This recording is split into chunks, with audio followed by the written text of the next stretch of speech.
Joining me now, Kentucky Senator Rand Paul. Senator, good evening. Good to have you here tonight. What do you make of that? I mean, there's an indication that the White House has sort of thrown up their hands and said, you know what, no more dealing with the House Freedom Caucus. We're going to try to do some outreach to Democrats. You know, I think loyalty and fidelity are very important, but, you know, I think our loyalty should be to our oath, you know, to uphold the Constitution.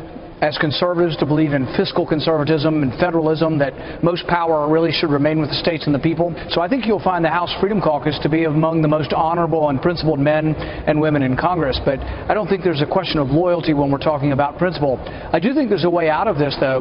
I think the House leadership bit off more than they could chew. They wanted this huge bill to pass that had a lot of things that were objectionable to conservatives. What if we start with a more modest bill, start with a bill that has very little in it except for what everyone agrees, every Republican agrees, and then build from there. And I think that approach actually would work better. Well, I mean, what do you say to those who say you got a lot of what you wanted in this bill? Maximum income to receive tax credit, allow states to choose between traditional block grants, which I know is something that you talked a lot about.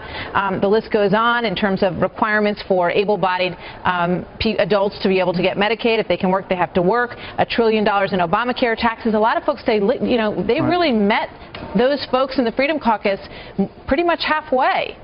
I think what we started with is we stuffed a lot of stuff into a bill that was objectionable. Obamacare Light was objectionable. It became less bad over time. I agree with you. So I think the bill was headed in the right direction. That's why I still think compromise is possible on this. But I think we ought to start with what we all agree on. Virtually all of us agree on repealing the taxes, repealing the individual mandate. Why don't we put a list of things before all of us and say, hey, what are the things that we generally all agree to, instead of putting before us things that we didn't like the Cadillac tax, subsidies, Medicaid expansion, and I think a lot of people to allow Medicaid expansion. Really like the ideas that you have put forth, but you know, I think now they look at it and say, so you know, all of those very pure ideologies are admirable, and you talk about the honor of the Republican Freedom Caucus as you see it. But if you can't get it across the finish line, what good is it really? Well, I think we can. I'm still optimistic, actually. I don't think this is over. And I just came from a meeting with House conservatives and Senate conservatives where we are still working and talking to everyone about this issue. We're still reaching out to the White House, frankly, on this issue, and we'll continue to meet with them. So I think there is a solution. But I think the way to look at this is, do we have to have everything, or can we start out with what we agree on? Rather than forcing everybody into a box where it says, oh, moderates are going to have to accept this, and conservatives are going to have to accept this.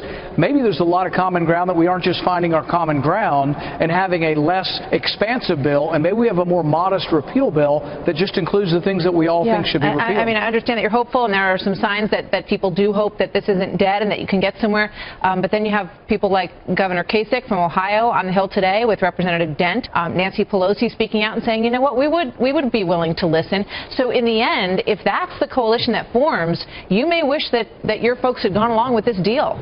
We'll be surprised if you see Democrats cooperating on repeal of Obamacare. This is a Republican chance to repeal Obamacare. Obamacare is a disaster, and I think ultimately we're going to find a consensus. But it takes time. I mean, 17 days is not very long. How much time would you need? Well, nobody can predict when we all come to an agreement, but I can say that I think the forces are still moving towards an agreement, and as we speak, there are people on Capitol Hill still talking about an agreement, and we haven't given up on this. I promise you that the House Freedom Caucus, the Senate conservatives, we do want repeal. That's what we've run on, but we didn't run on replacing Obamacare with another federal program. All right. Senator Rand Paul, always good to have you with us. Thank you very much.